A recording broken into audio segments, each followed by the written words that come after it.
할렐루야. 찬양 받으신 하나님께 감사 영광 박수 올려드리겠습니다. 옆에 분하고 인사하겠습니다. 잘 오셨습니다. 한 번 더 인사하겠습니다. 오셨으니 은혜 받으시기 바랍니다. 네. 자리가 이쪽 뒤에 몰리셨네요. 네. 그냥 제 짐작으로는 들어오다가 이렇게 이쪽이 많이 들어오기 미안하니까 그냥 거기 막 앉으신 것 같은데 여기 많이 비어 있어요. 말씀은 여기 있는데 여기 많이 비어 있거든요. 다음에는 좀 앞자리에 좀 잘 채워주셔서 늦게 오시는 분들이 편안하게 그 자리에 앉을 수 있도록 해주시면 좋을 것 같습니다.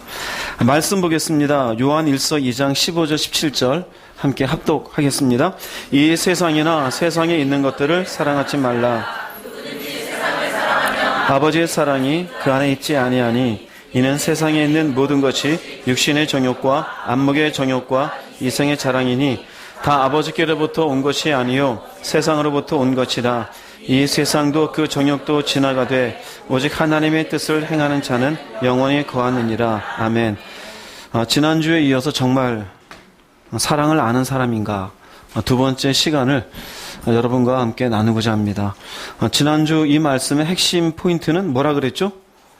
네, 사랑이라 그랬습니다. 두 분만 들으셨나요? 사랑이라 그랬습니다. 그래서 지난주에 그럼 그 사랑의 내용은 무엇인가? 하나님의 사랑을 요한 1서에서 말하고 있는 부분을 얘기했습니다. 그래서 독생자를 보내신 것, 독생자의 의미를 이해하셨죠? 지난주에? 그 다음에 그분이 이 땅에 오셔서 우리의 무엇이 되셨어요? 화목제물이 되어주신 것. 이것으로 우리는 무엇을 얻게 되어집니까? 생명을 얻고 구원받아서 이것을 살림받았다고 했습니다. 이것이 하나님의 사랑이라고 성경은 얘기합니다. 그런데 글에 있는 이 말씀이 머리에만 있는 것이 아니라 우리의 가슴 속에 내려오기 위해서는 두 가지를 얘기했습니다. 어떻게 그 사랑을 아느냐? 하나는 첫 번째 뭐였죠?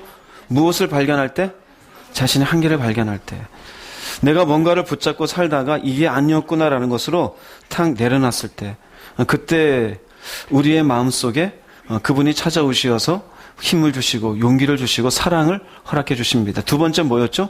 내가 어떤 존재인 걸 발견할 때? 네, 육신의 삶이 다가 아닌 영적인 존재인 걸 발견할 때. 내가 그럼 어떻게 할 것인가? 내 영혼을 위해서. 그것을 고민하고 있는 어느 날, 네, 하나님께서 우리 가운데 이렇게 내가 다 준비해 놓았다. 그게 바로 예수님의 우리 위해 죽으신 것. 그리고 마침내 내가 사는 길이 여기 있다는 것을 알려주신 것이죠. 세 번째로 그 사랑을 오늘 말씀드리고 그 뒤편을 말씀드릴게요. 세 번째로 하나님의 사랑을 그럼 우리가 어떻게 알 수 있느냐? 성령의 역사이십니다. 성령의 역사이셔요. 요한 1서 2장 20절 말씀 읽어보겠습니다. 너희는 요한 1서 4장 13절입니다. 그의 성령을 우리에게 주심으로 여기에 기름 부음을 받은 것도 그렇고 여기에 성령을 우리에게 주시는 거 같은 말이에요. 근데 여기 보세요. 기름 부음을 받고 모든 것을 어떻게 하느니라? 여기 4장 13절에는 우리가 그 안에 그가 우리 안에 거하시니 어떻게 하느니라? 여기 안다는 건 이해한다는 얘기가 아니에요. 내가 경험했다는 얘기예요. 구약에서 하나님이 너희가 나를 맛보아 알고 안다라는 것은 너희가 나를 경험하고입니다. 이 백성이 나를 알되라는 것은 이 백성이 나를 경험하였으되입니다. 그럼 여기에 안다라는 의미는 기름 부음을 받고 모든 것을 아는 것은 가장 핵심적인 것은 바로 하나님이 우리를 위해서 무엇을 하셨는지 내가 경험하는 것이에요. 가장 중요한 포인트는 뭐겠습니까? 하나님이 우리를 하신 일, 독생자를 보내신 것. 그 아들을 십자가에서 우리 위해서 희생제물 삼으신 것. 이를 통해서 우리를 살리신 것을 길을 열어놓으신 것. 안다 이거예요. 근데 누가 하신 겁니까? 성령을 우리에게 주심으로. 성령을 우리에게 주심으로. 즉 조금 전에 말씀드렸던 내가 어떤 한계에 부딪혔을 때 하나님의 사랑을 경험한다 그랬죠? 그 사랑을 경험하는 게 내가 똑똑해서 그런 게 아니에요. 내가 한계에 부딪혀서 뭔가를 툭 놓았을 때 그때 성령님이 우리 가운데서 뭐 하시는 걸까요? 일하시는 것이에요. 우리 가운데 일하시는 거예요.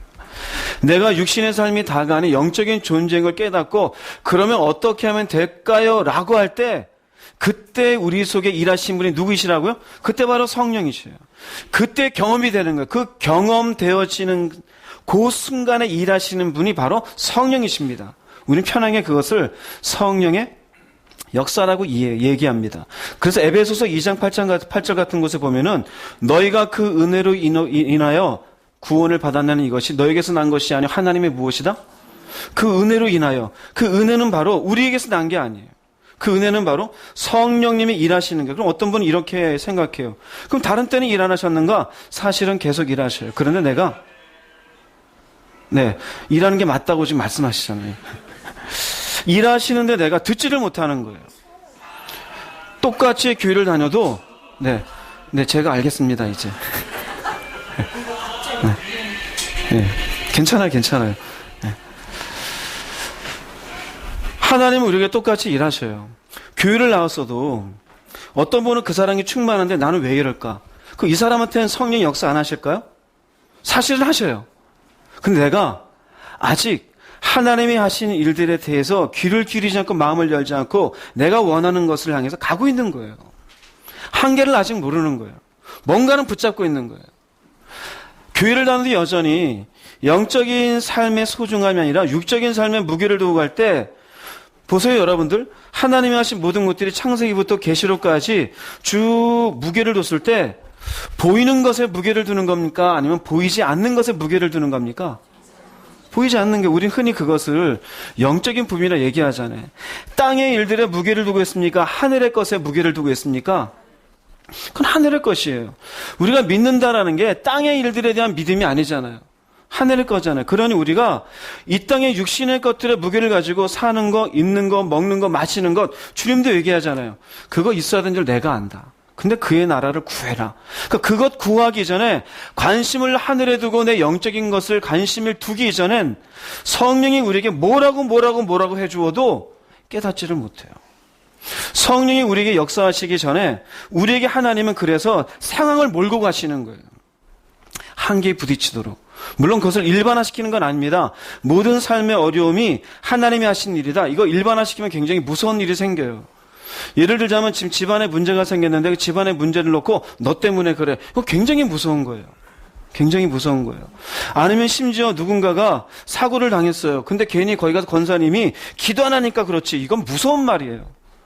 여러분 그렇게 말하지 마세요. 그거 굉장히 무서운 말이에요. 하나님이 그렇게 하셨어도 본인 가운데 깨닫게 해주셔요. 본인이 충분히 깨닫지 못해서 갈게 되어서 뭔가 어떤 인생의 깊이 수렁에 빠져 그러면 어떻게 할까 그러면은 그때 가서 부드럽게 기도해 보았더니 권사님 기도 좀 하셔야 될 것 같아요. 그러면 돼요. 근데 그 이전에 되게 하나님이 하신 것들에서 우리가 상황으로 몰고 가도 못 깨달을 때가 많이 있어요. 못 깨달을 때가. 그래서 하나님은 상황으로도 충분히 얘기를 하셔요. 우리를 한계에 부딪히게 만들고 인생의 문제 속에 고민하게 만들고 아니면 어떤 내가 육적인 게 다가 아니라는 사실을 내가 곰곰이 생각하는 어떤 기회도 가지게 만드셔요. 괜히 차를 타고 가다가 떨어진 낙엽을 보면서 이러다 죽으면 그냥 진짜 끝날까? 생각하게 만드셔요. 그건 누가 하시느냐? 성령이십니다. 성령이셔요. 그래서 성령은 우리들에게 하나님이 성령을 우리에게 보내셔서 우리들에게 하시는 가장 중요한 일이 뭐냐면은 요한복음 15장 26절 읽어보겠습니다. 내가 아버지께로부터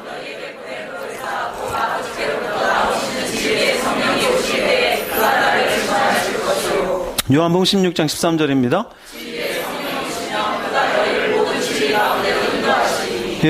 예수님이 이 땅에 독생자로 오셨어요. 여기까지는 잘하셔요.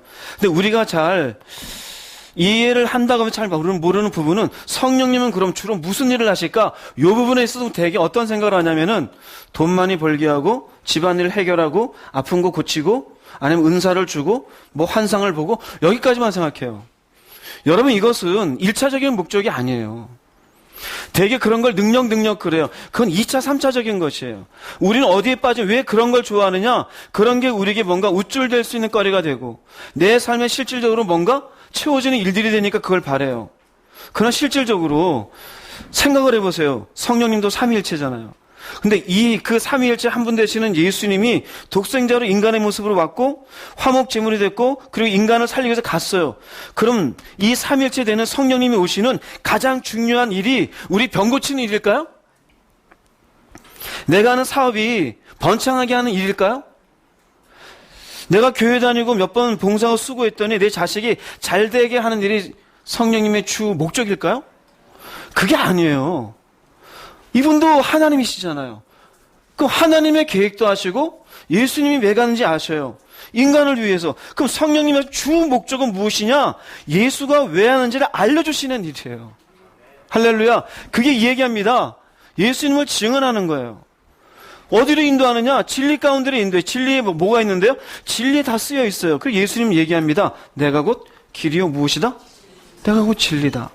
예수가 아니면 갈 길이 없어요. 이게 결국 쉽게 얘기하면은 그분은 우리에게 증언하셔요. 인도하셔요. 뭔가 말씀해 준다 이거예요. 말씀하고 우리의 삶으로 자꾸 예수께로 바라보게 만들어요.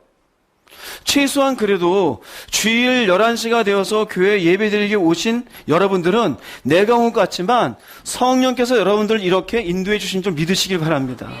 성령께서 인도하시는 거예요. 최소한 뭔가는 예수를 향해서 화살표를 이렇게 지금 지명하고 있는 거예요. 그러면 그분이 증언하시고 인도하시면서 우리에게 하시는 게 뭐냐면요. 따라서 하시기 바랍니다. 깨닫게 하심. 머리로 교리적으로 외우는 게 아니에요. 여러분, 교회에 제가 다년간 이렇게 저희 교회를 시작하기 이전부터 쭉 많은 교인들을 쭉 보면은요, 어떤 분들이 많냐면 교리적으로 예수를 외운 사람이 많아요. 즉, 예수가 뭔지를 몰라요. 교리적으로 예수님이 날 위해서 죽으셨고 그 예수를 믿으면 나는 구원받아. 근데 막상 그분에게 실질적으로 근데 그 당신을 위해 죽으신 예수님을 사랑합니까? 사랑 안 해요. 그럼 그 분을 위해서 당신이 뭔가 수고하고 헌신합니까? 그렇지도 않아요. 교리적으로 외우고 있는 거예요. 깨닫는 게 없어요. 깨닫는 게 이게 언어로 표현할 길이 없어요. 감동하심이에요. 그 감동하시는 순간에 독생자라는 부분이 분명하게 내 마음 가운데 그 다음 가보세요. 믿어지게 되어져요. 이분이 나 위해 죽었다라는 게 믿어지게 되어져요. 그리고 희한하게 그때 성경을 툭 피면은 예전에는 태초에 하나님의 천지를 창조하시니라. 언젠데? 하다못해 저는 옛날에 그랬어요. 태초에 하나님 천지를 이 하나님은 어떻게 만들어졌는데? 이게 어떻게 만들어졌는지 어떻게 알아? 인간이 써놨지 뭘. 이게 뭘? 말이 돼? 그 제가 그랬다니까요. 고등학교 때 하도 성경 좀 보라 그래가지고 어쩌다 구약을 펴고 신약 많이 보다 봤더니 그래. 근데 뭐 말로 다 됐어요. 있으라. 이게 도대체가 이거를 왜 믿고 있는지, 우리 어머니 왜 나보고 교회를 다니라 그러는지 이해가 안 됐어요. 이해가. 그런데 제가 고등학교 2학년 때 성령이 저한테 임하시는 순간에 누가 말해준 게 아니에요. 이게 감동이 생기는 거예요. 내 속에. 그래서 그 다음에 성경을 쓱 봤는데요. 제 입에서 맞습니다. 그래요. 맞습니다. 이건 깨닫는다는 말은 전 사실 별로 하고 싶지가 않아요. 왜냐하면은 뉴에이지에서 깨달으라 그래요. 기분 나빠요. 불교에서도 깨달아야 된다 그래요. 별로 저희가 얘기하는 그 감동하심하고는 조금 달라요. 인간의 어떤 노력을 통해서 깨닫는 그런 부분이 아니에요. 외부에서 어떻게 주어지는 뭔가에 의해서 내 마음속에 그냥 이건 말로 표현할 수 없는 이런 어떤 그동안 들었던 부분들에 대해 그냥 지성이 확장이 되는 거예요. 근데 그것은 내가 다른 사람들에게 논리적으로 설명을 할 수가 없어요. 2000년 전에 누군가가 죽은 얘기를 어떻게 설명할 수 있어요? 근데 그 사람이 날 위해 죽었대요. 이건 말도 안 되는 소리예요. 그 사람이 누구냐 그랬더니 그냥 뭐 정혼한 여자였었는데 어느 날 천사가 와서 아이를 잉태했는데 그 잉태에서 낳은 사람이 날 위해 죽었대요. 그럼 둘은 그럼 결혼했느냐? 결혼 안 했대요. 합방은 했냐? 무슨 이상한 소리를 합방 안 했어. 근데 무슨 애를 가지느냐? 그냥 가졌다니까 가졌다고 믿어. 이게 믿어집니까? 안 믿어져. 말도 안 되는 게 무슨 과학에 기억 하나도 거기 해당이 안 돼요. 근데 그것이 내 마음속에 감동이 돼요. 이게 뭐냐면은요, 믿음이 생겨난다. 제가 말씀드린 우리가 보통 믿는다는 사실 속에 포함된 건 뭐냐면은 하나님이 이렇게 하신 나를 향한 사랑을 이렇게 충분히 확증으로 보여주신 것이 내가 믿어진다는 얘기예요. 즉 믿는다라는 것은 내가 이렇게 될 줄로 믿나이다는 자기 확신이 아니에요. 내가 믿습니다 속에는 하나님이 독생자를 보내시고 나를 위해서 화목제물을 삼으시고 내가 살리신 이 사랑의 은혜를 제가 뭐하나이다? 제가 믿나이다. 이래요. 할렐루야. 이 속에는 이렇게 많은 일들이 있는 거예요. 그러니까 믿습니다라는 것 속에는 이전에 하나님의 계획하심이 있고, 계획하심 속에 예수님의 순종이 있고, 예수님의 인간의 모습이 있고, 그분의 십자가 있고, 돌아가실 끝이 아니에요. 그리고 인간들을 찾아오시면서 마음을 두드리시고, 그리고 증언하시고 인도하시면서 어느 일정한 순간이 되면은 그 마음을 감동시키시면서 마침내 우린 뭐라고 말하냐? 이제야 내가 주를 믿겠나이다. 할렐루야. 그러니까 우리가 눈으로 이렇게 보고서 교인인 것하고 하나님의 눈으로 봤을 때 이제야 네가 내 자녀다는 것하고 같을까요, 다를까? 이건 다른 거예요. 이건 다른 거예요. 그래서 우리 간혹 교회에 있다가 저게 무슨 권사라고. 맞아요. 그 사람은 그냥 교회만 오래 다닌 사람이지 그냥 불쌍한 사람이에요. 저게 무슨 장로라고. 실망하지 마세요. 그 사람은 떠밀려서 장로가 됐어요. 그냥. 실망할 거 없어요. 저것도 목사라고. 예, 잘못된 목사 저도 수도 없이 봤어요. 하다못해 저랑 같이 공부했던 동기 목사들 중에도 넌 차라리 관둬라. 제가 그런 사람도 있어요. 뭐를 모르느냐? 믿음은 얘기하고 교리적으로는 정확한데 속이 없어요. 사랑이 없어요. 자기를 위해서 죽으신 게 없어요. 그럼 이런 것들에 대해서 성령님이 우리들에게 일하시는데 일하시는 방식은 여러 가지입니다. 조금 전에 말씀드렸지만 내가 어떤 한계에 봉착했을 때 내가 뭔가 궁금증을 가지고 영적인 내 영혼을 살릴 것이 무엇인가 할 때 이런 부분들에 내가 특별히 생각하지 않았던 부분들에 대한 하나님의 감동하심도 있지만 대개 거의 80, 90% 정도 우리에게 일을 하신 통로는 뭐냐면요. 말씀입니다. 말씀. 할렐루야. 말씀이에요. 로마서 10장 17절에 명확하게 나옵니다. 읽어보겠습니다. 믿음은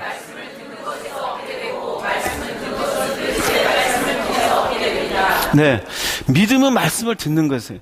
이 사이에 이게 무슨 의미냐면요. 듣다가 보니까 이 속에 감동하심이 있는 거예요. 듣다가 보니까. 그 전에 믿음 없었는데 믿음이란 얘기는 했어요. 그런데 하나님이 나를 위해서 어떠한 사랑을 베푸셨는지 듣긴 했는데 그것이 내 마음속에 어떻게 됐어요? 믿어지지가 않았어요. 근데 교회를 나오다 보니 그 말을 하면은 다른 사람들이 나를 우습게 여길까봐 그냥 믿는다고 얘기만 했을 뿐이에요. 그러고 시간이 지나 10년, 20년 지나니까 권사 받으라 그래서 1,000만 원 주고 권사를 받았어요. 그러다 보니 말은 못하겠는데 자기 속에서는 사실은 믿음이 없어요.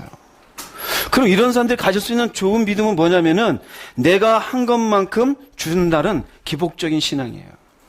그래서 이 땅의 기복신앙이 판을 쳐요. 기복신앙이 듣기가 좋아요. 준다라는 것이 이 땅의 것이 나한테 뭔가만 하면 준다라는 것이 내 속에 있는 사랑하고 뭔가 부딪히지가 않아요. 왜? 이 속에 사랑이 없으니까.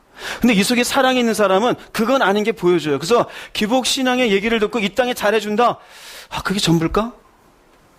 난 이것 때문에 예수 믿음 같지 않은데? 그거 달라요. 그래서 진짜가 들어가고 나면요 보는 게 달라져요. 성령이 우리들에게 임하시는 주 통로는 말씀입니다. 할렐루야. 말씀의 말씀. 그래서 어느 순간 말씀이 들려지는 그날 여러분들은 감사해야 될 것이 드디어 성령이 내게 역사해 주셨구나. 성령이 역사하신 게 거의 8, 90%는 말씀을 통해서. 그러면 이전에도 말씀을 들었는데 왜 오늘 이 말씀이 내 안에 무빙이 되었느냐? 그건 여러분들이 뭔가 첫 번째나 두 번째 뭔가가 있는 거예요. 한계에 부딪혀서 고민을 하고 있는 상태에 말씀이 들어오든지 영적인 삶에 대해서 이게 진짜인가 가짜인가에 대해서 뭔가 고민을 가지고 하나님을 찾고 있든지 그러는 순간 말씀이 새롭게 들리는 거예요. 요 두 가지가 아니면 말씀이 들려지지가 않아요. 이것을 성경에서 주님이 뭐라고 말씀했냐면은 심령이 가난한 게 복이라고 얘기한 거예요. 할렐루야. 심령이 가난한 게 뭘까요? 내 영혼이 가난한 거예요. 내 영혼이. 육신이 가난한 게 아니에요. 내 영혼이 가난해서 이 영혼에 필요한 것에 대한 가난함을 할 때 누가 역사하시느냐? 누가? 성령이. 어디를 통해서 역사하셔요? 말씀을 통해서. 그래서 심령이 가난한 자들이 주님 앞에 나왔을 때 그 말씀을 듣고 하늘나라를 믿어요. 근데 주로 심령이 가난했던 사람들이 누굽니까? 예수님 앞에 나왔던 부자들이 아니잖아요. 병자들, 세리들, 창기들, 하다못해 사람들이 우습게 여기는 사람들, 가난한 사람들, 그런 천민들이 예수의 말씀을 듣고 이분이 하나님의 아들이다라는 사실을 믿어요. 근데 부자들은 믿지 않아요. 권력가들은 믿지 않아요. 애굽에 뭐 있었던 누구도 뭐 믿지도 않고 빌라도도 믿지도 않고 아무도 안 믿어요. 심지어 주님의 제자 가운데 유다도 안 믿었어요. 여러분, 유다가 부자입니다. 그럼 돈 맡은 사람이었어요. 안 믿어요. 왜 그럴까요? 가난하지가 않아요. 가난하지가. 그래서 우리가 교리적으로 성령의 역사다, 요것만 외우면 안 돼요. 성령이 내 안에서 나를 감동시킬 수 있도록 이미 내 마음의 그릇이 어떻게 돼야 될까요? 준비가 되어져 있어야 돼요. 준비가 되어져 있어야 돼요. 그 준비가 되게 하기 위해서 하나님이 오랜 시간 동안 나를 한계로 밀어붙일 때가 있고, 기다리고 참으면서 너는 도대체 네 영혼에선 관심이 없느냐, 관심이 가질 때까지 마음문을 두드리기도 해요. 심지어는 이것이 없으면은 꿈을 통해서도 얘기하셔요. 꿈을 통해서도. 예전에 우리 교회 가운데 꿈 얘기한 분 있어요. 본인이 기도하지 못하고 한참 영적으로 다운돼 있었을 때 갑자기 꿈인데 생시같이 자동차가 꽝 하는 소리 나서 집이 그냥 크게 사고 난 듯한 꿈을 꿨대요. 꿈속인데 자동차가. 그 무엇을 의미할까요? 정신 차리라는 얘기예요. 꿈으로도 얘기해요.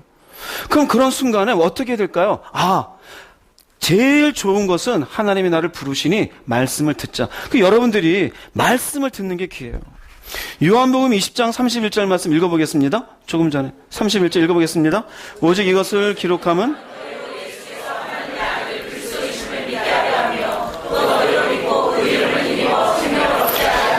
요한복음을 다 기록하고 마무리하면서 성경 왜 썼느냐? 한마디입니다. 예수께서 누구이심을? 그리스도이심을. 너희로 뭐하고? 믿는 것 속에 다 포함되어 있는 거예요. 어떻게 예수께서 이 땅에 독생자로 오셨는지 지난주도 얘기했죠. 이분이 어떻게 해서 부활을 하시면서 십자가를 지셨는지, 요 믿는 것 속에 사랑이 포함되어 있는 거예요. 이것을 힘입어 무엇을 얻게 하려 함이라? 이게 뭘까? 지난주 말씀에 사는 거잖아요. 사는 거. 말씀을 왜 기록했느냐? 바로 이겁니다. 그럼 이것을 통해서 말씀을 우리가 보든지 내가 말씀을 듣든지 하는 가운데 성령이 어떻게 하실까요? 여기에 일하시는 거예요. 성령이 일하시는 통로는 그래서 말씀입니다. 하나님의 사랑을 알기를 원하는 사람, 그 사랑 가운데 뭔가 바른 믿음을 갖기를 원하는 사람, 말씀을 가까이 하세요. 말씀을. 우린 되게 어떤 마음을 가지고, 저도 어릴 때부터 정말 태어나게 눈 뜨고 교회가 뭔지 찾기도 이전 저는 교회 다니고 있었어요. 그래서 저는 교회 일들에 익숙해요. 심지어 말씀은 보지 않는데 말씀이 익숙해요. 저는 한 번도 제사를 드려본 적이 없어요. 할아버님이 장로님이셔서 설날이 되고 뭐가 되면은 그냥 예배 드렸어요. 그래서 예배 드리면서 말씀을 봤어요. 심지어는 말씀을 예배 드리면서 아주 그냥 몇 장을 본 적도 있어요. 오늘은 한 3장 읽자. 얼마나 지겨운지 몰라요. 뭔 소리야, 지금 밥 먹기 전에. 지겨워가지고 이 할아버지는 언제쯤, 늘 그랬어요. 그러다 보니 입에 배어져 있는 게, 머리에 있는 게 뭐만 그러면, 나 그거 뭔지 알아. 오병이요? 알아. 금을 던진 거 알아. 근데 교회 오래 다니는 사람들도요, 안 돼요. 제가 미치겠어요. 안 돼요. 말씀을 가까이 안 해요. 제가 아는 걸 얘기해 볼까요? 여러분도 놀래요. 저 말씀 많이 알아요. 교만하지만. 그런데도요, 지금도 매일 말씀을 펴고 이 말씀의 의미를 찾아요. 내가 아는 말씀인데. 오병이요, 5,000명 머릿속에 먼저 나고 제가 그래. 흥지가 교만 떨지 말자. 다시 봐. 안드레에게 어떻게 얘기했고. 봐요. 로마서요? 저 얼마나 읽었냐? 최소한 저 100번 이상 읽었어요. 로마서. 최소한.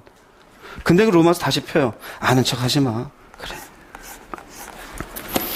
로마서 1장부터 마지막까지 저는 머릿속에 다 있어요. 여긴 뭘 말하고 여긴 뭘 말하고. 그런데요, 오늘 또 펴요. 근데 제가 여러분들 보면은 알아요. 말씀. 들어도 되고 안 들어도 되고. 저는 왜 볼까요? 그 말씀 속에 일하시는 성령의 역사를 저는 경험하고 싶어요. 오늘도 그 말씀 속에 제 마음에 감동을 시키는 또 다른 은혜를 또 사모해요. 주여, 또 하시옵소서. 지난 연말부터 사실 여러분들에게 사랑해서 계속 얘기했어요. 계속 줘요. 왜 그럴까요? 제가 얘기했잖아요. 여러분들이 사랑을 모르는 채 그냥 가는 분들이 많아요. 이것을 깨닫게 하셔 감동해 주시는 주 통로가 어디냐면은 말씀입니다. 말씀. 근데 말씀을 보지도 않고 말씀을 듣지도 않아요. 그럼 성령이 감동할 도구가 있어요, 없어요? 없어요, 없어요. 물론 내 질병이 갑자기 깨끗하게 되어져서 하나님 이렇게 될 수도 있어요. 이것도 성령의 역사예요.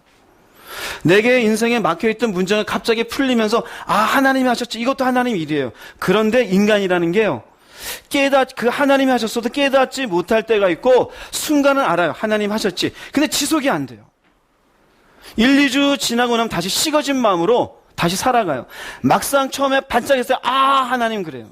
근데 1, 2주 지나고 나면은 그 사랑으로 살아가질 못해요. 왠지 아십니까? 말씀이 없어서 그래요. 그 예를 볼 수 있는 것이, 구약에 보면 광야 이스라엘 백성들이 하나님의 기적을 얼마나 많이 경험해요. 하다못해 애굽에 있었던 10가지 재앙, 그것만 해도 말할 게 없죠. 심지어 홍해바다 갈라지고 자기들은 지나가고 애굽 군사들은 여기 다 죽어요. 이건 뭐 말도 할 수 없죠. 근데 그들이 가나안 땅 들어갑니까? 못 들어가요. 기적은 말도 안 돼요. 40년간 매일 하나님 아침마다 먹을 거 주었어요. 이런 기적이 어디 있어요? 이런 기적이 어디 있어요? 근데 그들은 가나안 땅 못 들어가요. 신약에 볼까요? 예수님께 문득병자들이 찾아왔어요. 문득병을 싹 고쳐줬어요. 근데 한 명만이 네 죄가 사여졌노라 그래요. 한 명만이. 9명 뭐합니까? 기적은 경험했을 때 예수께 올 줄을 몰라요. 그게 어떤 마음을 한 줄을 몰라요. 유다는 예수님의 기적을 얼마나 많이 봤을까요? 무리를 걷고 죽은 자를 살려고 귀신을 쫓아내고. 그런데 유다의 눈은 가리워져 있었어요. 예수님이 제자들에게 마지막으로 주는 것은 이 말씀을 지켜 다른 사람들에게도 이 말씀 그대로 지키게 하라입니다. 말씀이에요, 말씀. 여기도 그렇잖아요. 이것을 기록하면, 그래서 제자가 기록한 거예요. 말씀입니다, 말씀. 여기에 영적 싸움이 있어요. 사단은 철저하게 나로 하여금 말씀과 거리가 멀어지게 만들어요. 기억하세요? 왠지 아십니까? 말씀과 거리가 있으면 성령이 일하실 범위가 적어요. 듣든지 아니면 내가 이 말씀을 붙잡고 읽든지가 되지 않으면 이전에 내가 있던 말씀이 아주 지극히 희미해요. 물론 작은 빛이 될 수도 있겠죠.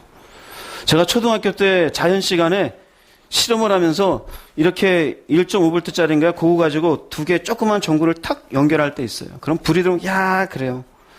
요 정도 빛이 밝을까요? 밝은 것도 아니에요. 형광등 같이 여기는 수십 개가 켜져 있잖아요. 그 차이가 어디 있을까요? 얼마나 많은 성령의 감동하심을 제공할 수 있는 말씀 안에 있느냐예요. 할렐루야. 그래서 여러분들이 한번 가만 생각해 보세요. 누가 열심히 그래도 나름대로 믿음 가운데 사랑 가운데 가고 있는 사람인지, 그 사람 보면 말씀을 멀리하는 사람입니까? 가까이 하는 사람입니까? 가까이에요. 그런데 이전에 뜨겁다가 지금은 식어져서 여기 이렇게 1.5V짜리 이렇게 조그만 전구 연결한 것처럼 아주 조금 톡톡톡톡톡 빛 비치면서 그래도 요것도 빛이라고, 요것도 빛이라 붙잡고 가는 그런 사람들 있어요, 없어요? 있어요, 없어요? 있잖아요. 그런 분들 떠올라요, 안 떠올라요? 이따 가서 말하지 마시고 마음으로만. 근데 그분 말씀을 가까이 합니까, 안 합니까? 가까이 해요, 안 해요? 가까이 안 해요. 듣는 것 아니면 내가 보는 것 가까이 하질 않아요. 그러면 성령의 역사하실 수 있는 범위가 어떻게 될까요? 지극히 작은 부분에만. 할렐루야. 깨달으시기 바랍니다. 그래서 우리가 하나님의 사랑을 우리 속에 더욱더 풍성하게 할 수 있는 그 부분은 어디에 있느냐? 바로 성령의 역사하심이에요. 그럼 그분이 일하실 수 있도록 말씀 가운데 나를 많이 노출해 드리는 게 여러분들이 사랑 가운데 살 수 있는 가장 중요한 통로임을 믿으시기 바랍니다. 말씀이에요. 그 말씀이 아니면 여러분 스스로가 깨닫는다고요? 그거 착각이라니까요. 나는 잘 간다고요? 그거 착각이에요. 결단코 그럴 수가 없어요. 인간은요, 뭐와 같으냐면 제가 가만히 보면 방과 같아요. 방. 왜 방이라고 표현했냐면요, 방에 나름대로 내가 깨끗하게 정리해 놓은 사람 방도 있고 지저분하게 내버려 둔 사람의 방도 있어요. 그런데 내가 청소를 해놓고 정리해 놓았어도 한 달을 집에 들어가시면 여러분 방이 어떨까요? 지저분해요. 우리 마음이 그래요. 나름대로 예수를 믿고 은혜 가운데 있었어도 내 속에 성령의 감동하심으로 정결케 하지 아니하면은 금방 때가 껴요. 제 개인적으로는 저는 하루를 안 보면 때가 껴요. 제 개인적으로는. 그래서 어느 순간에 저는 성경을 봐요. 아니면 이 말씀에 암송했던 말씀을 마음속에 품으면서 운전을 한다든지 길을 가요. 말씀을 가지고. 그리고 저를 돌아봐요. 설교 준비할 게 아니라 먼저 저를 돌아봐요. 기도도 마찬가지예요. 여러분들을 위해서 먼저 기도한 게 저는 저부터 먼저 기도해요. 제가 혹시 나쁜 놈 아닙니까? 제가 혹시 교회하면서 돈 빼먹는 놈 아닙니까? 사람들을 함부로 대하는 사람 아닙니까? 저 혼자 성공하자가 저 속에 악한 걸 품고 있지 않습니까? 저는 저부터 기도해요. 그리고 난 뒤에 주여 저를 긍휼히 여기시옵소서. 그리고 기도해요. 왜요? 전 절 잘 알아요. 제 속에 조금만 틈이 있으면 지저분해지는 방이 있는 걸. 여러분은 얼마나 대단한 방을 갖고 계세요. 성령의 힘과 그분의 감동하심이 아니면 우리는 쉽게 우리의 죄성 속에 엉뚱한 사람이 될 수 있음을 기억하시기 바랍니다. 그래서 늘 날마다 하나님 앞에 있어야 돼요. 말씀이야 말씀. 그래서 하나님 우리에게 말씀을 준 거예요. 말씀을. 자, 그러면 세 번째로 우리가 볼 것은, 제가 세 번째로 얘기한 것은 하나님의 사랑이 무엇인가 얘기했죠, 지난주. 두 번째, 어떻게 그 사랑을 우리가 알 것인가. 세 번째 중요한 건 이것이었습니다. 그 다음은 이 사랑을 아는 사람은 어떻게 사는가. 이 사랑을 아는 사람, 주로 요한 1서에 나와 있는 내용을 중심으로 말씀을 드리겠습니다. 자, 쭉 얘기 드린 것처럼 감동을 받았어요. 그분의 사랑이 뭔지를 내 마음속에 받은 사람은 생각하는 게 이전과 같을까요? 다를까요? 달라요. 사는 방식은요? 달라요. 이 사랑이 인격에도 영향을 미칠까 안 미칠까요? 영향을 미쳐요. 이 사람이 말하는 것에도 영향이 있을까 없을까요? 영향이 있어요. 그 성품에도 영향이 가요. 뭔가를 중요한 결정을 할 때 결정에도 영향이 있을까 없을까? 여러분, 이 사람이 진짜입니다.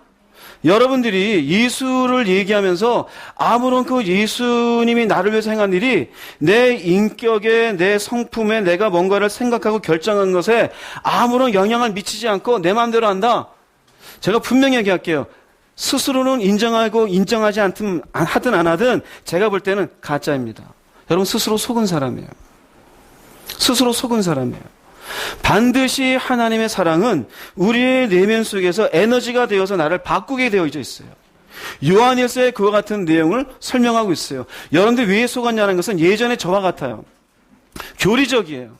교회를 오래 다니다 보니 교리적으로만 갖고 있어요. 그러나 하나님의 사랑은 실질적이에요. 실질적으로 내 언어에 영향을 미치고 삶의 방식에 영향을 미치고 내 인격에 영향을 미치고 내가 뭔가를 결정하는 것에 영향을 미쳐요. 할렐루야. 분명히 영향을 미쳐요. 그게 없다? 그럼 여러분들 정직하세요. 내가 사랑이 없습니다. 내가 예수님을 모릅니다. 부끄럽냐? 부끄러운 게 아니에요. 다시 시작하면 돼요. 고집스럽게 우기는 게 부끄러운 거예요. 여러분들 속에 정말로 그의 사랑이 나를 바꾸어내고 지금도 살게 하는지 볼 수 있기를 정말 주의 이름으로 축복합니다. 사랑을 아는 사람은 크게 보면 두 가지입니다. 외부적으로, 외면적으로 나타나는 모습이 있고 내면적으로 갖게 되어지는 것이 있어요. 요한일서의 내용들을 보면은 외면적으로 나타나는 건 크게 보면은 세 가지입니다. 첫 번째는 지난주도 일부 말씀드렸는데 말씀을 지키는 사람이 되어져요. 요한일서 2장 5절 말씀 읽어보겠습니다. 누구든지 그의 말씀을 지키는 자는 하나님의 사랑이 참으로 그 속에서 온전하게 되었나니 이로써 우리가 그의 안에 있는 줄 알아라. 요한일서 5장 2절 3절입니다. 우리가 하나님을 사랑하고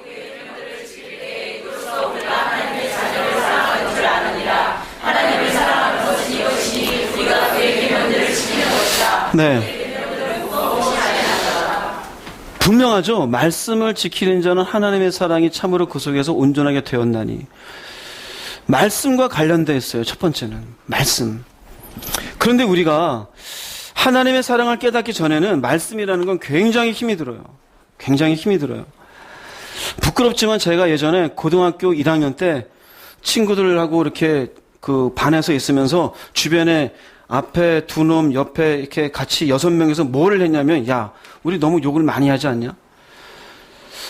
욕하는 놈들 여기 점수 매겨서 일단 점심시간 때 이걸로 매점 가서 빵 사는 걸로 하자. 그때 곰보빵 우리한테는 하늘이었어요. 곰보빵. 그리고 용돈도 별로 없을 때 이 6놈을 먹이려고 그러면 이거는 어마어마한 치명타예요. 어마어마한. 그래서 하루는 6놈이 다 자신있어. 나 점심 때까지는 말도 안 할 거야. 말도 안 할 거야. 그런데요, 결론 내리면은 첫 시간 끝나기 전에 서로 합의 봤어. 야, 이러지 말자. 이러지 말자. 분명히 수업 시간이었어요. 그런데 수업 시간에 도구가 나오고 베이비가 나오고 연료들이 나오고 서로 똥 묻은 놈이 똥 묻은 놈 하다 보니까 서로 뭐가 될까요? 이제 빵 사줄 게 부담되는 거예요. 그래서 여섯 놈이 야 우리 없던 걸로 하자. 힘들어요. 되는 게 아니에요. 거짓말하지 말라? 그게 쉽습니까? 나오는 걸 어떻게 해요? 나오는 걸. 분노하지 말라? 이거 어떻게 해요? 성질 나는데. 분노할 수밖에 없어요. 용서해 주어라? 마음에도 안 드는데 어떻게 용서해 줘요? 그러니까 그렇게 얘기하면 한도 끝도 없어요. 근데 희한하죠? 이걸 반대로 보자면 사랑이 그 속에 온전하게 된 사람은 말씀을 어떻게 한다는 얘기일까요? 지키게 되어져요. 할렐루야. 말씀을 지키게 되어져요. 내가 하는 게 아니라 뭐가 힘이 되는 겁니까?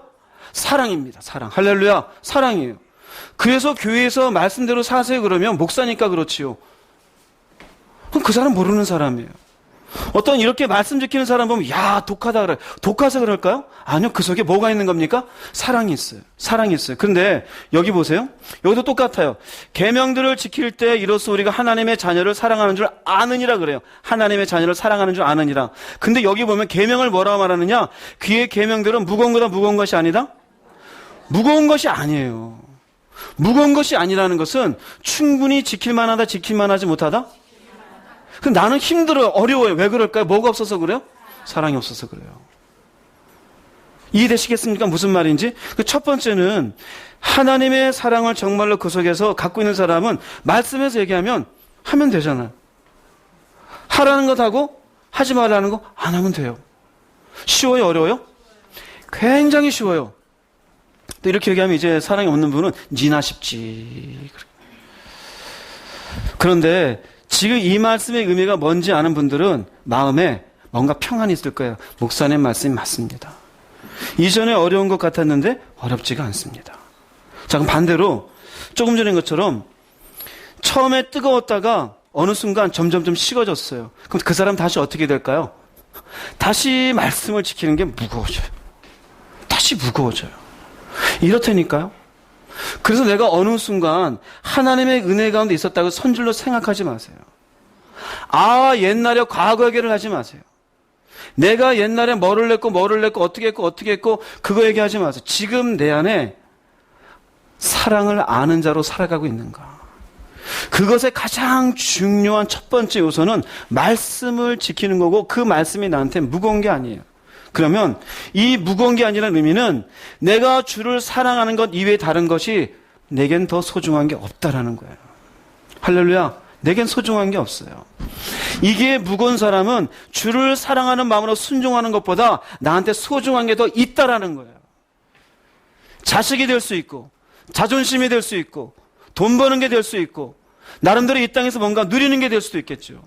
그게 더 중요해. 그런데 이분은 어떻게 얘기할까요? 하나님 사랑한다 얘기해요. 교리적인 거예요. 실질적으로 그 말씀을 지켜내지를 못해요. 그래서 사랑을 아는 사람의 첫 번째 요소는 무조건 말씀이에요. 무조건 말씀. 여러분, 하나님이 우리에게 말씀을 주시고 나중에 심판할 때 어디를 근거로 심판하실까요? 말씀이에요. 그러니 하나님도 첫 번째 사랑하는 것이 무엇인 줄 아느냐? 말씀 지킬 때. 왜? 그래야 비로소 예수님이 십자가를 비로소 그에게 알려준 그 의미가 생기는 거잖아요. 근데 많은 교인들이 이걸 희석화시켜요. 말씀 지키는 것은 그건 특별한 사람들이고 광신도들이나 그러고 목사님들이나 그러고 그렇게 하는 거지 어떻게 사람이 다 지키고 살아? 내 힘으로 못 살아요. 그 말이 맞는 말이에요. 틀린 말 아니에요. 어떻게 그럴 때 우리가 못해요. 근데 내 안에 뭐가 있어요? 사랑이 있어요. 사랑이 있을 때 가능해요. 두 번째 보겠습니다. 무엇을 또 하는 사람이 되느냐? 하나님의 뜻을 행하는 사람이 되어집니다. 굉장히 중요합니다. 요한일서 2장 17절 읽어보겠습니다. 이 세상은 지나갈 것이며 그러나 하나님의 뜻대로 사는 사람은 영원히 살 것입니다. 처음에 사랑을 아는 거 할 때 그랬죠. 뜻을 행하는 것, 말씀을 지키는 것, 사랑이 필요하다고. 근데 뜻대로 사는 것하고 말씀대로 사는 건 뭐가 다르냐? 일단 광의적으로는 말씀입니다. 하나님의 뜻도 말씀 안에서의 뜻이에요. 그 뜻이라는 것은 당장 성경 안에 쓰여 있는 말씀은 아니에요. 그런데 말씀을 넘어서지 아니하는 것 첫 번째 요인이고요. 또 하나는 하나님의 영광을 위해서 이 뜻 가운데 순종하게 하셔요. 크게 보면 두 가지예요. 그 말씀은 내가 살면서 쓰여 있는 이 말씀을 통해서 내가 어떤 사람이 되어야 될지를 이야기하는 것이라면, 뜻이라는 것은 기억하세요. 하나님이 나를 향한 섭리가 무엇인지를 알아가는 과정이에요. 하나님이 천지를 만드시고 지금 이렇게 2020년이 될 때까지 우리 인간의 역사에 딱 눈 돌리시고 한 번도 간섭 안 하셨을까요? 온 인류의 역사는 하나님의 섭리 가운데 진행된 줄 믿습니다. 하나님의 섭리 가운데. 우리나라가 5,000년의 역사라 그러지만 그 5,000년의 역사가 사실 우리로 보면은 많이 고난스러웠어요. 나라를 잃어버린 때도 있었어요. 그러나 그것도 하나님의 섭리 가운데 있었어요? 없었어요? 하나님의 섭리 가운데 있었어요. 그러면 우리의 개인의 인생도 하나님의 섭리 가운데 있을까요? 없을까요? 하나님의 섭리 가운데 있어요. 하다못해 뭔가 실패한 것도, 잘못된 길을 갔던 것도, 긴 시간을 지나가 보면은 내가 이 남자를 만난 것도, 이 여자를 만난 것도 다 하나님의 섭리 가운데 있음을 발견할 때가 있어요. 그건 뭘까요? 하나님이 이 모든 인생 가운데 걸어가의 길들을 다 알고 계시다는 의미예요. 그러면 뜻을 행한다는 의미는 하나님 당신의 섭리 가운데 내가 이번에 무엇을 하면 좋을까요? 이것이 맞습니까? 이 일이 옳을까요? 할렐루야. 이것을 할 때 우선 되어지는 것은 하나님의 원하심이 우선이지 논리가 우선일까요? 논리가 우선이지 않아요. 자기의 이익이 우선일까요? 이익이 우선이 아니에요. 자기 이 땅의 성공이 먼저일까요? 성공이 먼저가 아니에요. 어떻게 보면은 무식해 보여요. 무모해 보여요. 상식적이지가 않아요. 그런데 하나님이 나를 향해서 섭리 가운데 알려주신 것이 성경에서 벗어나지 않고 그분께서 기뻐하시는 것이라면 이것이 그냥 나한테는 움직이게 돼. 그 힘이 뭘까요? 그게 사랑입니다. 할렐루야. 대표적인 사람이 베드로와 바울이 한번 볼게요. 요한복음 21장 18절 말씀을 읽어보겠습니다.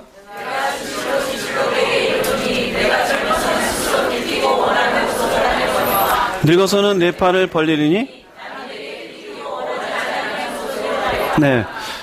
베드로에게 뭐라고 말씀하셨느냐? 젊어서는 스스로 떼뛰고, 이게 뭘까요? 네 마음대로 하고 싶은 대로 이렇게 계획을 하고, 그리고 뭐 재미있는 인생 생각한 대로 살았다 이거예요. 그런데 늙어서의 의미는, 이게 젊고 늙어서는 이전과 이후를 얘기하지 육신의 늙음을 얘기하는 게 아니에요. 예수를 만나고 온전히 주를 향한 사랑을 품고 난 뒤에는 팔을 벌린다는 의미가 뭘까요? 그냥 서렌더 하는 거예요. 나 항복합니다. 항복한다는 의미는 뭐예요? 이제 내가 이것으로 뭐가 될지 생각하지 않겠습니다. 이것으로 내가 뭐 얼마나 이득을 남길지, 내 인생이 어떻게 될지 생각하지 않습니다. 남이 이제 너한테 띠띠고 심지어 원하지 않는 곳으로 가. 남이 띠띠인다는 의미는 뭘까? 이게 결국 하나님의 뜻이에요. 베드로를 향한. 베드로의 뜻이 아니에요. 하나님의 뜻이에요. 그러나 그 하나님의 뜻이 말씀을 어긋나는 겁니까? 그렇지 않아요. 그분의 뜻이 베드로 보고 도둑질해라? 그런 건 말하진 않아요. 그분의 뜻이 남의 따귀를 때려라? 절대 그렇진 않아요. 베드로는 결국 원하지 않는, 자기는 원하지 않지만 마침내 십자가에 거꾸로 박는 인생을 살게 되어져요. 무엇 때문에 가능했을까요? 사랑입니다. 사랑. 바울 볼까요? 사도행전 20장 24절 읽어보겠습니다. 내가 달려갈 길과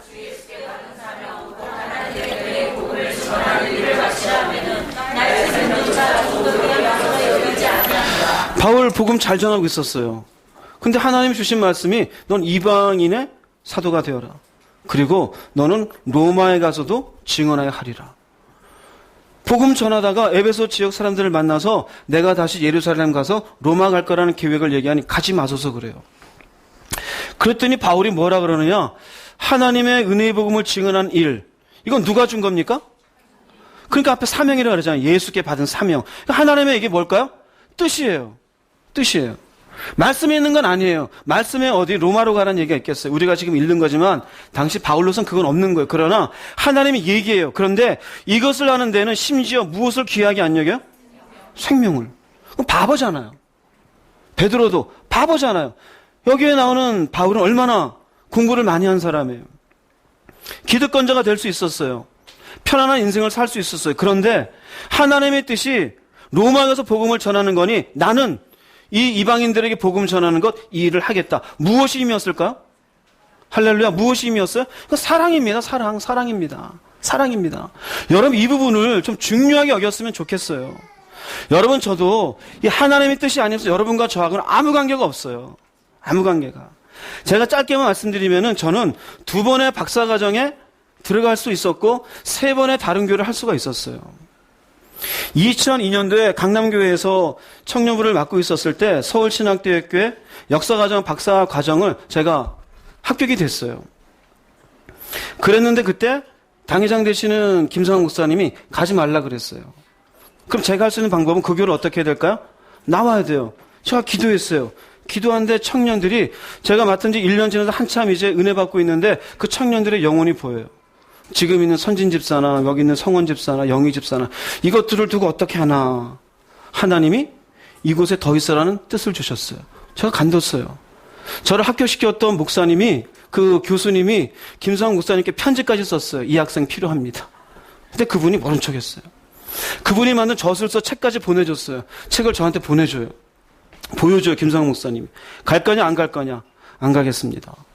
멈췄어요. 제가 미국 가서 2008년도에 플러신학교의 어거스틴 연구에 대해서 박사과정 제가 원서를 딱 준비됐어요. 그때는 교수하고 얘기가 다 됐어요. 외국에서 이 박사과정 인터뷰하고 대충 내가 이런 것에 연구하겠다고 되어지면 원서 내라 그러면 거의 8, 90%는 되는 거예요. 결격 사유가 없으면은. 제가 원서 내기 전에 기도를, 그때도 왜인지 모르지만 기도를 타는데 하지 말라는 거예요. 하지 말라. 근데 저한테는 이것을 하고서 박사학위를 얻게 되면은 제 앞에 펼쳐질 미래가 핑크색일까요? 블랙일까요? 핑크색이죠. 근데 제가 원서를 쓴 것을 넣었어요. 찢지는 못했어요. 이거를 찢지는 못하고. 죄송하죠. 확 찢었어야 되는데. 거기서 연락이 왔어요. 어떻게 했느냐? 하다못해 연장을 해줬어요. 돈이 없어 그러냐? 돈 낼 수 있는 기간을 연장해 줄게. 근데 제가 안 갔어요. 근데 뭐라고 말하겠어요? 뜻이에요. 뜻. 2006년도에 제가 강남 기도원에 있었을 때 강릉 순복음교회에 있는 목사님이 저를 찾아왔어요. 우리 교회를 좀 맡아주십시오. 제가요? 그분이 어렵게 개척을 하시고 몸이 불편해서 그 다음 후임자를 찾는데 본인이 직접 찾아다니는 거였어요. 그래서 여기에서 저를 만났어요. 그 젊은 저한테 목사님 좀 와주십시오. 제가 기도했어요. 아닌 것 같습니다. 선배 목사님들에게 얘기해봤어요. 가라. 얼마나 좋은 기회냐. 가라. 그때 있었던 정일채 목사님, 김진성 목사님 가라. 여기에 있지만 가라. 근데 저는 기도하니까 가지 마라. 뜻이 아니에요.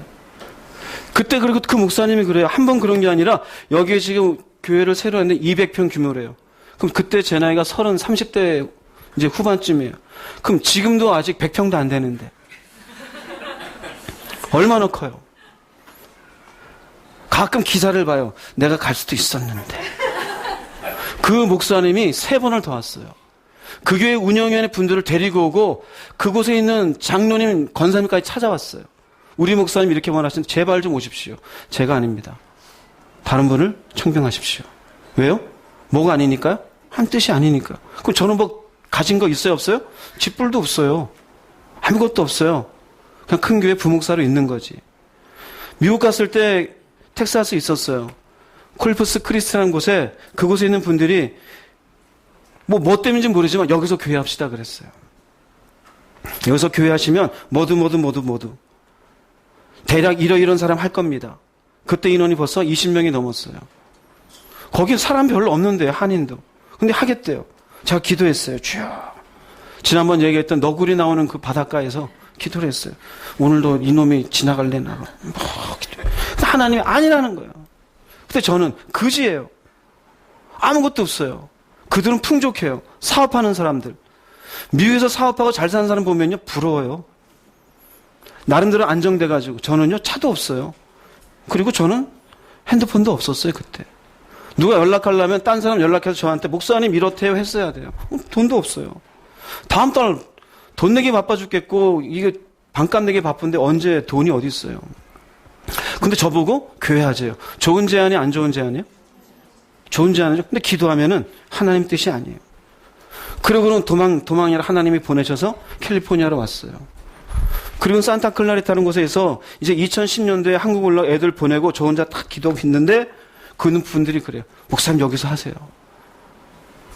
여기서도 하면은 이만큼 모인 사람이 그냥 인원 얘기 30명이었어요. 그냥 맨땅에 하는 것도 아니고요. 근데 하나님이 또 기도했더니 어디로 가라? 한국으로 가라. 한국으로 가라. 그 제가 그랬어요. 하나님 뜻이 여기가 아닙니다. 사람들이 하다못해 옆에 제가 이렇게 세대로 살고 있는 그 미국인이 너가 교회하면 내가 이 교회 다닐게. 근데 그 사람이 캐톨릭 신자. 야, 너 캐톨릭 신자잖아. 아니, 바꿀게. 왜 바꿔? 그냥 거기 있어. 왜 바꿔? 네가 교회하면은 그 교회에 내가 다닐게 그래요. 옆집에 살던 아주머니가 학원장이신데 목사님이 하시면 제가 교회 다닐게요. 교회 안 다니는 사람이에요. 저를 뭘 봤는지 모르겠어요. 그렇게 저렇게 보이는 게 30명이 돼요. 외국에서 30명 적어요? 많아요? 많아요. 최소한 30명 넘어요. 그리고 5월달 나오는데 그분들이 막 나와가지고 왜 가시냐 그랬어요. 빈말이지만 한 분은 목사님 가시는 사모님 고생하셨으니까 선물로 주세요. 그분은 자기 돈으로 가가지고 집사람 중 없죠.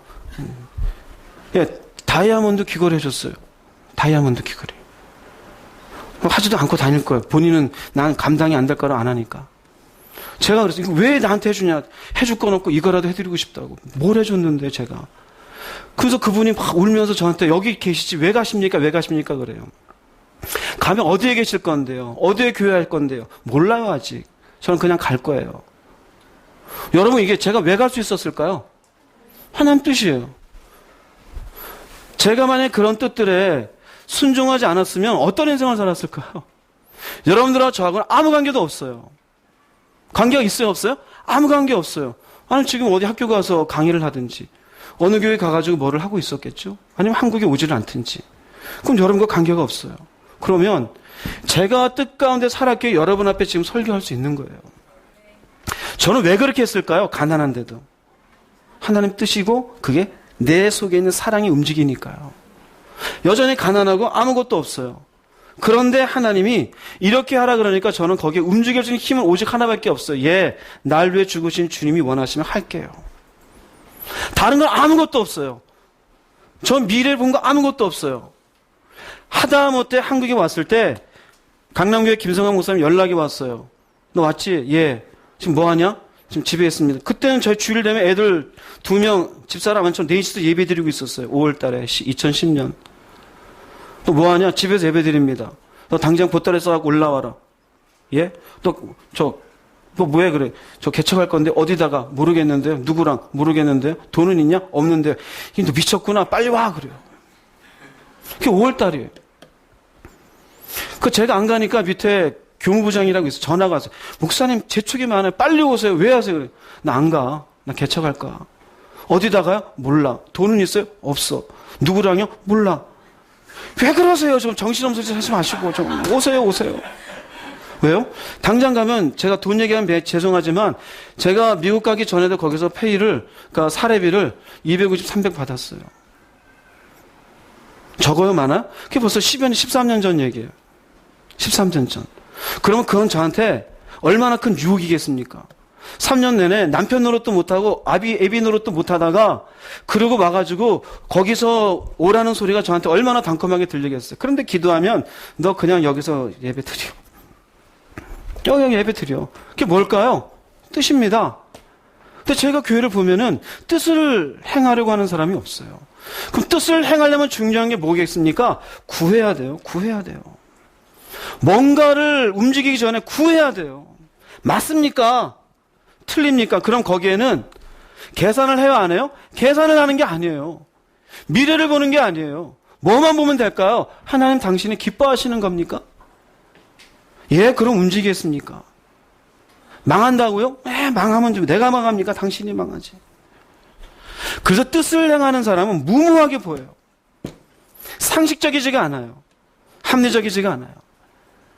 제가 미국에서 박사학위 받지 못하고 왔을 때 동기들 가운데 무슨 소문이 들었냐면은 야, 이 목사가 공부 못해서 거기서 창피해서 한국 들어온 거 늦추다가 지금 들어왔대 그래요. 그러니까 제가 공부를 못해서 박사과정에 이렇게 억셉트가 안 돼가지고 그냥 거기서 창피해서 머물다가 왔다라는 거예요. 그러니까 실패한 목회자가 된 거죠. 그런 소리가 들렸었어요. 여러분 그런 소리 들릴 때 마음이 어떨까요? 힘들죠. 근데 제 마음속에 위로하는 분이 있어요. 하나님. 아니다. 그런 소리 듣지 말아라. 내가 너를 여기까지 끌어왔다. 여러분, 뜻을 행하는 사람에게는 그게 있어요. 그 속에서의 원동력이 뭐냐? 사랑입니다. 할렐루야. 사랑이에요. 사랑이에요. 그래서 계산하는 인생은 뜻을 행하기 힘들어요. 그러나 주의 사랑을 붙잡은 사람은 뜻을 행하는 게 쉬워요. 여러분, 하나님의 뜻을 행하는 자가 되기를 정말 주의 이름으로 축복합니다. 축복해요. 제가 베드로만큼도 아니고 바울님의 만큼도 아니에요. 발톱의 때만큼도 아니에요. 그러나 최소한 하나님 앞에 그 사랑을 받은 것에 부끄럽지 않은 삶을 살려 애는 써요. 그럼 저만 그래야 될까요? 여러분은 똑같아요. 여러분의 개인의 인생에도 하나님의 섭리하시는 길들이 있을까요? 없을까요? 일들이 있어요. 한 번은 하와이에 있었을 때 누워서 이러고 볼 게 없잖아요. 나뭇잎을 봤어요. 나뭇잎을 봤더니 투명한 그 햇빛 사이로 나뭇잎의 길이 보여요. 이야, 길이 있구나. 어릴 때 자연 시간에 이렇게 현미경으로 봤던 그 길이 이 햇빛의 투명함 속에 보이는 거예요. 그건 무슨 길일까요? 밑에 수액이 흘러가는 길이겠죠. 그 떠올라요. 우리의 몸에도 길이 있는데 혈관의 길이 있잖아요. 이 혈관이 막히면 어떻게 될까요? 예, 결국 뭔가 쓰지 못한다든지 뭐 괴사가 생긴다든지 그렇겠지요. 보이지 않지만 길이 있어요. 직접 깨달았어요. 우리 인생에도 길이 있구나. 길이 있구나. 보이지 않는다고 내가 막 사는 게 인생이 아니구나. 내가 그 길이요 진리요 예수, 길이요 진리요 생명이라 하신 예수 앞에 내가 주님만 붙잡고 가면 올바른 길이 될 수 있겠구나. 주여, 이 길을 가게 해 주십시오. 기도했어요. 여러분은 어떤 길을 가고 계십니까?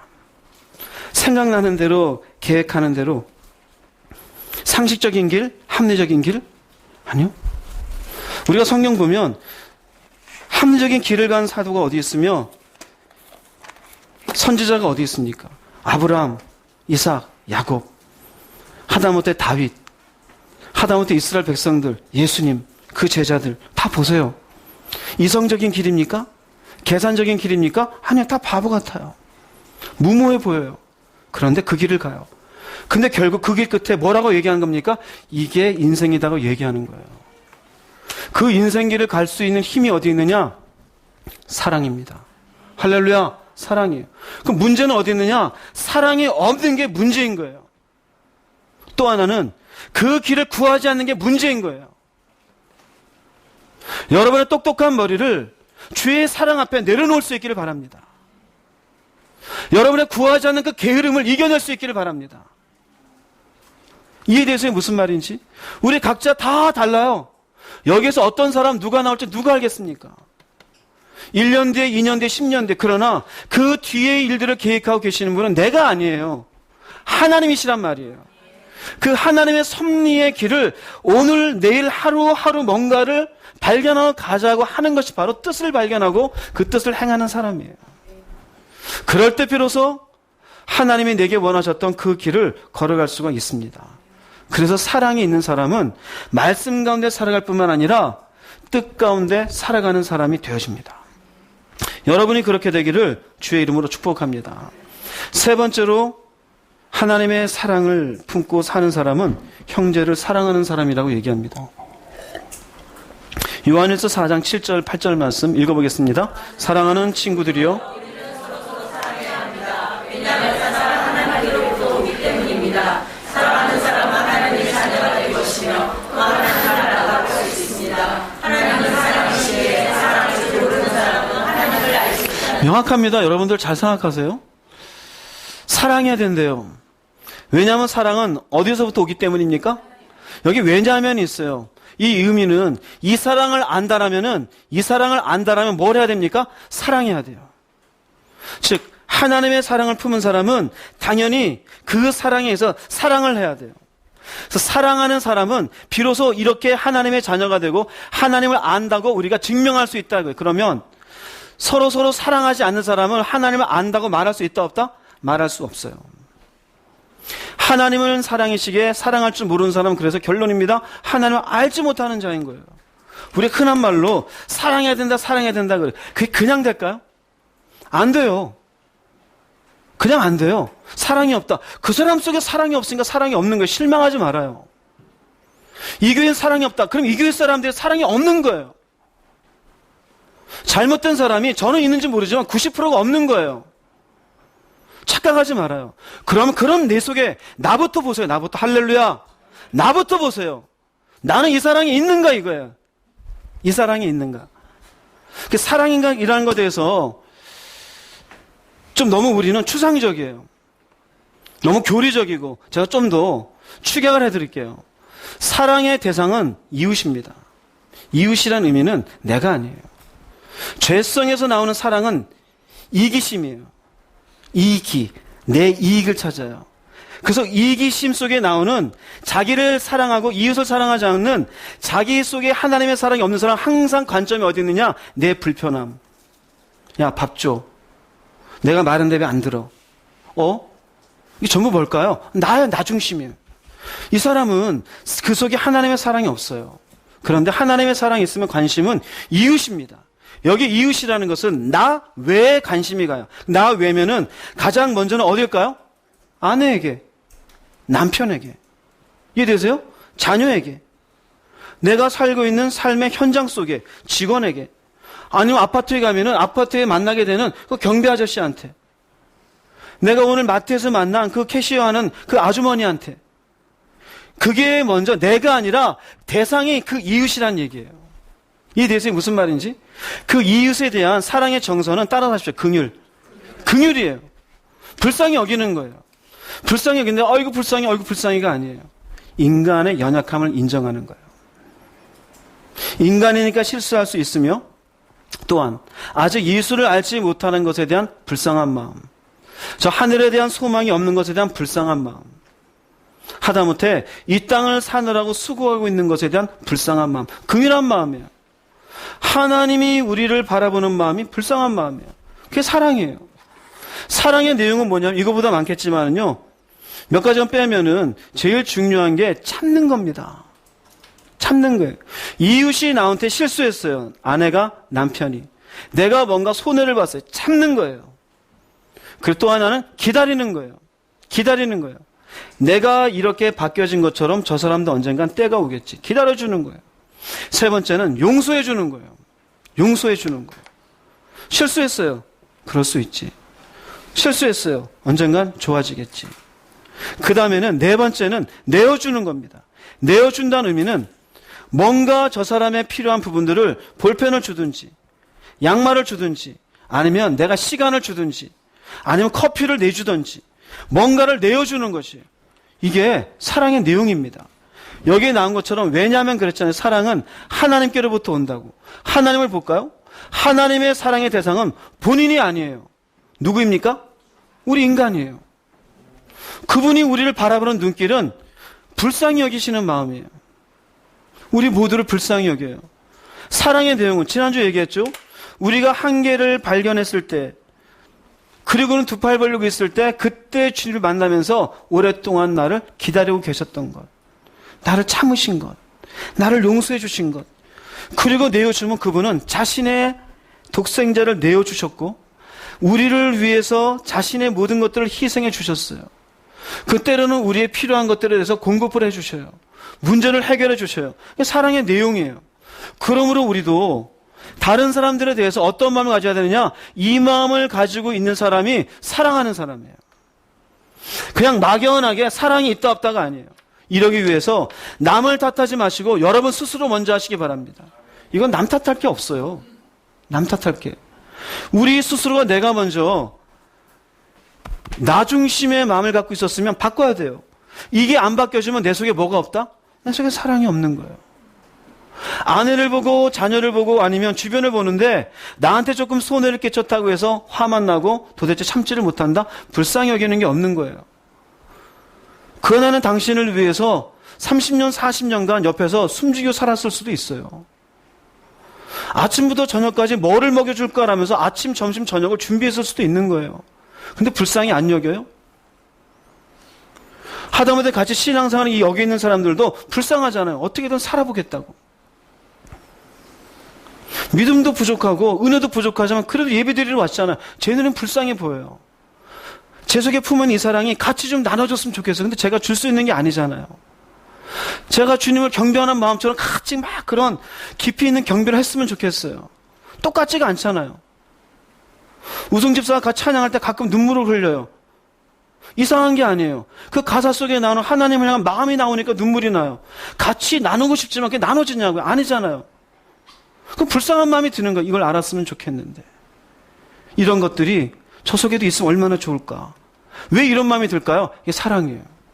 하나님이 나를 사랑하는 그 사랑이 이 속에 있으면은 내게 중심되어진 인생이 되는 게 아니라 남을 바라보는 것으로 바뀌게 되어져요. 그리고는 그 사람의 연약함과 그 사람의 인간적인 모습, 그 사람의 실수를 바라보며 긍휼의 눈을 보게 되어져요. 그리고는 참고 기다리고 용서하며 그리고 내가 뭔가를 내어주는 사람이 되어져요. 할렐루야. 여러분 그럴 수 있기를 바랍니다. 그러나 이게 하루아침에 되는 게 아니죠. 지난주부터 순서가 됐어요. 그러니 하나님의 사랑이 먼저 뭔지를 몰라요. 그 사랑의 내용이 내 속에 있지도 않아요. 교회만 30년 다녔어요. 그럼 어떻게 될까요? 교리적인 사랑만 얘기하게 돼요. 그래서 자기에게 마음에 드는 사람에게는 다 사랑이 있는 듯 하지만 새신자 오면 쳐다보지도 않아요. 관심이 없어요. 옆에 있는 내가 친하게 지내지 않는 권사님 집사님이 신음하고 있으면 뭐 열심히 기도 안 하니까 저렇지. 쳐다보지도 않아요. 왜 그럴까요? 그 사람 속에 뭐가 없어요? 사랑이 없어요. 사랑이 없어 책망하라는 얘기가 아니에요. 본인을 알아야 돼요. 사실은 하나님의 사랑의 내용이 그 속에 깊이 들어와 있질 않아요. 교리적으로 교회만 다니고 있는 거예요. 여러분 살펴보시기 바랍니다. 우리가 그냥 맹목적으로 교회만 나온다고 해서 뭐가 이루어질까요? 하루하루 뭔가 여러분 속에 하나님을 알아가는 뭔가가 하나씩 있어지면 얼마나 좋을까요? 인간의 죄성은 나를 보게 돼 있어요. 그런데 하나님의 사랑은 남을 보게 돼 있어요. 여러분 속에 속이는 게 없기를 바랍니다. 그래서 요한 1서에는 사랑을 얘기하고 있어요. 왜? 그분이 우리를 그렇게 사랑했으니까요. 요한 1서 3장 16절 말씀 읽어보겠습니다.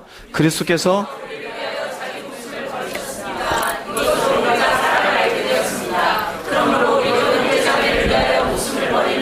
네, 심지어 그분이 목숨을 버리셨으니 우리도 목숨을 버리래요. 여기까지 얘기하면 이거 뭐 지나가고 싶지 않아요? 근데 우리는 목숨을 버리라는 그것조차도 요구하지 않는 내가 조금의 소원에 감정적인 문제도 참지 못하는 일들이 있어요. 왜 그러느냐? 그 속에 사랑이 없어요. 그 속에 사랑이. 하다못해 지나가는 현지나 은성이나 조그만 애들이 안 좋게 버릇없이 얘기했다가 성질을 버럭내요. 그게 뭘 정상적인 사랑입니까? 아이니까 당연히 그럴 수 있는 거죠. 여러분들이 10살, 11살 때 얼마나 대단한 믿음의 삶을 살았다고 그러세요. 얼마든 실수할 수 있죠. 30살, 40살 애들도 실수하는데 애가 실수했다 이 자식이 그래. 뭘 이 자식이 애는 그럴 수 있지. 그건 뭘 얘기하느냐? 사랑이 없는 거예요. 그 속에. 심지어 우리는 내줘야 된다고 얘기해요. 요한일서 4장 11절 12절 읽어보겠습니다. 사랑하는 자들아 어느 때나 하나님을 본 사람이 없으되 만일 우리가 서로 사랑하면 네, 이 외에도 많은데 제가 지웠어요. 시간 잡고 가서. 나중에 여러분들 요한일서만 읽어보세요. 그리고 제가 요한일서만 얘기했지 이 외에도 이와 같은 말씀 얼마든지 있어요. 여기도 말씀 보세요. 하나님이 이같이 우리를 사랑하셨으니 우리도 서로 사랑하는 것이 어떻다?